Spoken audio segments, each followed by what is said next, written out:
let's close out with tell me about some of your other band members, some of the other people in the group that we'll be seeing on May the 2nd.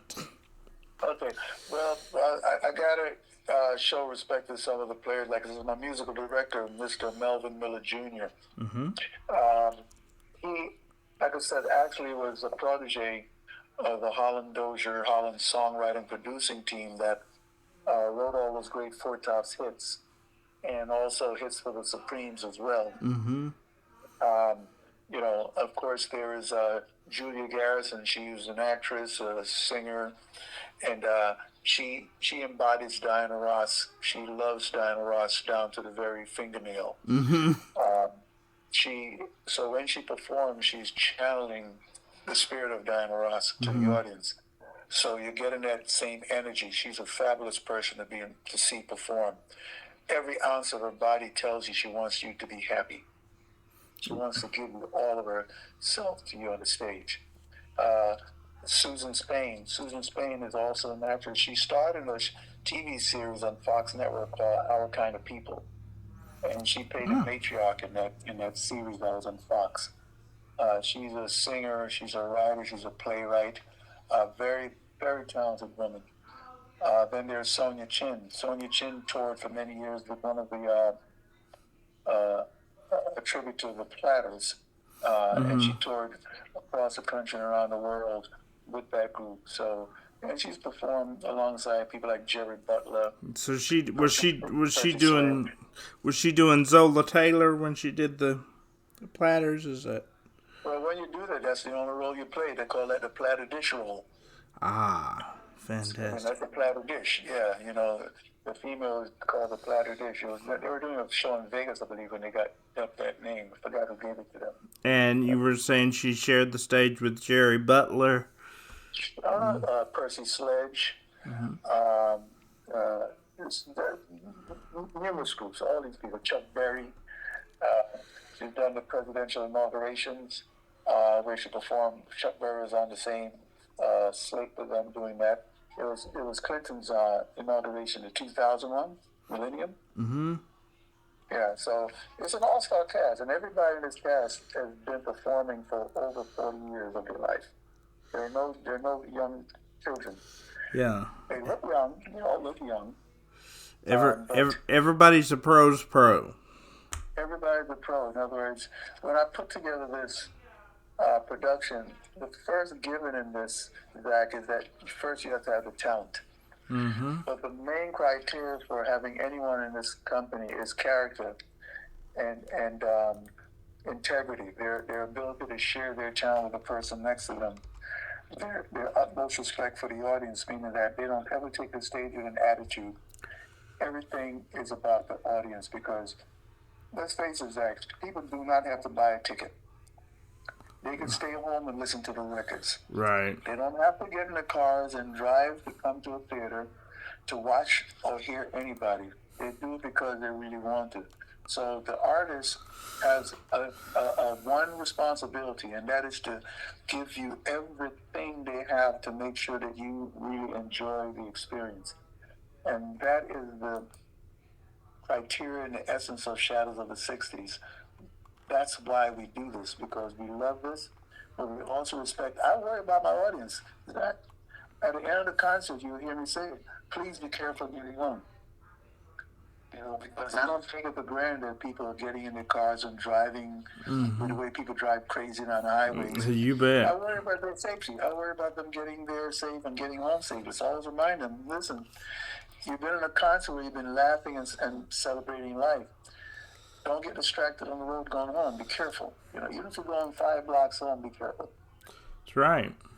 That's right. And that's a mighty admirable thing. It's the definition of a showman for sure in what you say, and that's very humbling.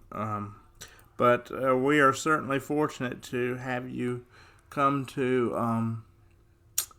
Certainly very fortunate to have you come to Wytheville. I have my tickets for sure, and I am excited to be there. They got me in the back of the house, but I'll be there, and I'm excited for the show, and I'm honored to have had this conversation with you. So, thank you so much for your time. I'm going to give you a shout out from the stage, too, okay? Oh, I would be honored. That would make my night. All right, my pleasure. And it's been a pleasure to talk with you. See if you can talk Ron into coming down our way. We'd love to hear him perform. Yeah, I'm going to talk to him, and maybe I'll set up to my office to get him there. Okay? Oh, that'd be wonderful. Because if he, I've seen pictures. I know he looks like his dad, and if he is anything like either one of his parents, he's got it. Because both of them, they had it. You know, they had. He's got a very classy presentation, and they're dressed really nicely. You know, and like I said, you know. It's really makes it special for the audience because he's actually related to the person he's portraying. They're playing closer to the original than the chip off the block. You bet. With that level of showmanship, and a lot of times, you know, those and Clyde in that situation, unfortunately. You know, that they would drink themselves to death. They would work themselves to the bone and get pennies on the dollar while somebody else was making money off of them. And it's the way it was. I mean, even with the Persuasion. Do you know anything about the Persuasion, the a cappella group? Not right off. I'm sure that Do me a favor. Yeah. Google the Persuasions. The a cappella group, the Persuasions. This group should be in the Rock and Roll Hall of Fame, okay? I came on in 2000 when I first worked for the original members and recorded with them. This group performed with Joni Mitchell, Stevie Wonder, recorded with Stevie Wonder, Joni Mitchell. They recorded with Paul Simon. They played and toured with the Grateful Dead, Bruce Springsteen. It just keeps going on and on. The people this group has worked with. Yeah, discovered by Frank Zappa. It says. Correct, by Frank Zappa. Discovered them over the phone. Wow. Okay, over the phone in front of a record store. Wow. Somebody heard them singing, and they played it. The guy played it for them over the phone, and the rest was history. But this group belongs in the Rock and Roll Hall of Fame. Imagine being able to transcend all those different genres of music and recreate the sound a cappella and make it their own. Like there's an album by the Grateful Dead that they have where they reimagine the Grateful Dead songs. It's called Might As Well. The Persuasion sings Grateful Dead. Incredible vocalizations, okay? Frank Zappa's music. Name it. So they should be in the Rock and Roll Hall of Fame, and I was blessed to join the group and eventually take over the lead and arranging of the vocals for the group. Absolutely. I arranged an album of Bob Dylan songs called Knocking on Bob's Door by the Persuasions. And I did a version of U2 songs called Persuasion Sings U2. And prior to that, we did the Beatles album where I was part of the group with the original lead singer. My wife and daughter would love that. They're big Beatles fans. They would love that. Check it out. It's called The Persuasion Sings the Beatles. And on that one, I'm doing a whistling solo on Octopus's Garden. Oh, fantastic! Do the Persuasions tour? Toured worldwide. Yeah. This group toured. They were formed in 1962. I'm saying, do they still tour? Not anymore because there's only one original member, and his health isn't as strong as it was. I see, man. And because as the arranger and producer of the album, I don't want to tarnish that history by not being able to deliver a group that have that level. Absolutely. And my entire existence of being a part of a group was to polish that legacy because it's one of the most unique legacies in the history of music. An a cappella group, 5 guys from Brooklyn, work with all these rock and roll stars and are loved and admired by all these names. When Frank Zappa admires them, and people from the Grateful Dead admires them, people from Jefferson Airplane admire them, Paul Simon. I mean, the list goes on and on of the people who respect this group. Aretha Franklin, just name it, Stevie Wonder. You know, the last thing we did after the Bare Naked Ladies album was we recorded on Steve Van Zant's album called Soulfire. Mm-hmm. You know, Steve Van Zant from the East Wing Band, right? Sure. Sure, yes. So this group, check out the music, man. I mean, absolutely. It was an honor for me. I was a member of the group for all those years, you know, from 2006 to just last year when I decided, you know, we couldn't feel because all the people that made the essence passed away. Right. Well, I mean, it's... To me, it's about the music, it's about the integrity of that sound, you know. Absolutely, and there are several groups like that. You know, you have the Sweet Inspirations that did all the backing for for Atlantic with Cissy Houston and Elvis, and then you had the Funk Brothers. I mean, you cannot regroup another Funk Brothers band once they're all gone. You know, you would not be able to duplicate that. I can't wait to hear, you know, what they did, and it's very disheartening when you hear that these artists don't get the credit they deserve, because, as you said, there are so many people that belong in the Rock and Roll Hall of Fame that will never get there, and people that are in the Rock and Roll Hall of Fame, and you're looking and going, what? But it's politics, man. It is. When you listen to this crew's legacy, I would love for you to do, you know, a story on their legacy. I mean, because they belong in the Rock and Roll Hall of Fame, because for every decade of their existence, from 1962 to 2018, as far as the prime years of recording and performing, they have worked with a who's list of legends. Mm-hmm. And not in a sidebar way, but a very definitive way. Mm-hmm. Like, you know, the last album with Bare Naked Ladies we did in 2017. That was released in 2017. I mean, I personally took all the Bare Naked Ladies songs and I reimagined their background vocals to their songs. And we reimagined it because we sang lead on their songs. And we recorded 15 or 16 songs for the album in less than 48 hours, called Live Off the Floor, which means no overdubbing. We recorded it live off the floor. Yes, which is exactly the way they did it in Motown. That's what I was going to say. Right. You know, there was no auto tune, no autocorrect. The stars of today don't even have to sing, but if somebody hit a wrong lick at a guitar, everybody stopped. You started the song over, and you did it over till everybody got it right at the same time. That was and that's why those records are so great. That's why those records are so great. If you go to YouTube, bring up on YouTube the Persuasions and Bare Naked Ladies, Good Times. Absolutely. That is a Persuasion song that for the first time was put to music for that album, and I arranged it for that album. So check it out. It's called Good Times. I'm singing lead on that. That's a Persuasion with Bare Naked Ladies. Absolutely.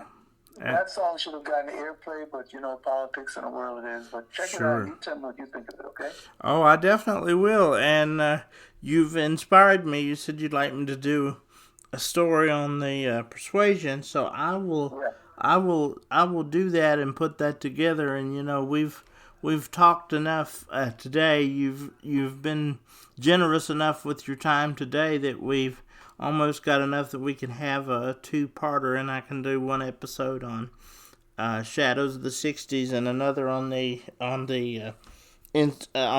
Persuasions, and I'll do a story to back it up, and I'll send it to you and see what you think of it. Thank you so much, man. You know, like I said, it's been a blessing talking to you. You know, I appreciate every second you gave me your time, and I'm looking forward to meeting you too, okay?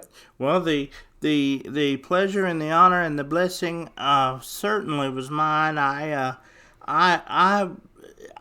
appreciate anybody who wants to just get together and talk about music, let alone somebody who knew some of these people that I could only admire from afar, because many of them were long gone by the time I was born. You said your daughter was born May 1st of 85. I was born March 25th of 85. So this show that you'll be doing in Wytheville is on my mother's birthday, Oh, the day after your daughter was born.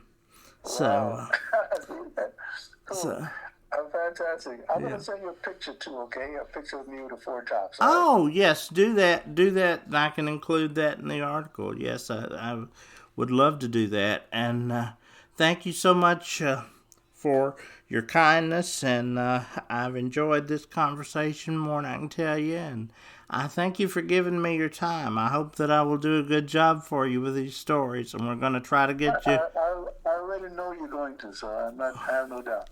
Well, we're gonna try to get you a sold out show. Thank you, my friend. All right. But on a side note, if you got 1 second, I know you gotta go. Absolutely. No, I got all the time. I wanted to reach out to churches and community groups to tell them about the show. Okay. So if you could help me with that, I'd love it because I'd like to personally reach out to some of the congregations and encourage them to come. Oh, You know, absolutely. you I can get you in touch. I can just through word of mouth. I can contact some people that I know, and particularly if you're looking for churches, I can contact them, and I'll send the names of some of the media outlets that are around here, and we'll see what we can do to get the more tickets sold. So. Thank you. And tell those churches I want to share a song I wrote with them. That it's a spiritual song in nature.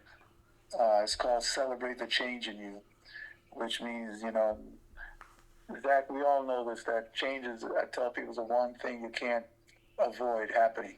Amen. And No to matter how embrace it much with you'd all like your to. heart. Right. Yeah. So this song is about celebrating changes in your life and to embrace it and not be afraid and to go with it because you never know. It could be opening up a new chapter in your life that's greater than the one you left behind. Yeah, and it's not easy because No. it's easy for us to say God knows what He's doing until something goes wrong, and then we want to try. We say, well, I'm gonna give it to God, and then we tend to want to take it back, and then we give it to Him again, and we keep taking it back because. Well, I'm going to send you the song for you to listen to just for you, okay? It's called Celebrate the Change in You. It's freshly released, and I envision over 1,000 boys are going to hear it. I'm singing it with me. Oh, my. Okay. I'm going to share it with you because the song came from a spiritual place in me. And it's a message I want to share with everyone, of all walks of life. I work with people who work with individual with disabilities, not just physical but also mental disabilities. Then you know a little bit about my world then. Right, because you always feel like people are going to question everything you're about to do, and then sometimes don't want to give you the time to see it through. And you wind up not sure if you should voice your opinion or they don't want to give you time to explain yourself. So this song is about encouraging people to not let things block you or lock you in and to, speak your mind, live your life, that kind of a thing, and celebrate your life. And so this is what the song is about to me, is that one of my dearest friends, she was born with cerebral palsy, and she's been wheelchair bound all her life. As am I. Yes, I met her when she was 11. And I wrote a song about it because she came to an autograph table and this 11-year-old looks in the eye and says, "You need to write a song about me." And on the way home, I was humming. My wife said, "You're writing a song, aren't you?" I said, "Yeah." I wrote the song by the time I got home, and I recorded it 2 days later and sent it to her. And we've been friends ever since. She's like 30 years old now. And when I look at anyone disabled, no matter what disability, I never look at the affliction. I look in the eyes. Because for a lot of people, all they can express with is through their eyes.